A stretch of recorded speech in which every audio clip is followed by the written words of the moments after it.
আসসালামু আলাইকুম ওরহমতুল্লাহি ওবারাকাতুহু। সম্মানিত সুপ্রিয় ফুটবল প্রেমী খেলোয়াড় এবং দর্শকবৃন্দ, আগামী 4/12/2025 আয়োজন করা হয়েছে এক জমকালো ফুটবল টুর্নামেন্ট।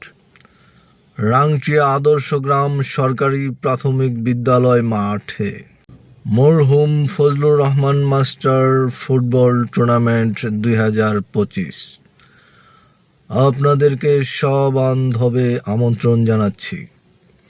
আগামী 4/12/2025 রোজ বৃহস্পতিবার উক্ত খেলায় আপনারা সবান্ধবে উপস্থিত থেকে এই খেলাকে সাফল্যমণ্ডিত করে তুলুন। ক্রিয়াই শক্তি, ক্রিয়াই বল, সবার প্রিয় ফুটবল। আসুন মাদক মুক্ত সমাজ গড়ি, খেলাধুলায় মনোনিবেশ করি। যুব সমাজকে মাদক মুক্ত রাখতে খেলাধুলা একটি যুগান্তকারী পথ। এই বলে আপনাদের মাঝ থেকে বিদায় নিচ্ছি। আয়োজনে ব্রাদার্স ইউনিয়ন এবং ধন্যবাদ আনতে ব্রাদার্স ইউনিয়ন।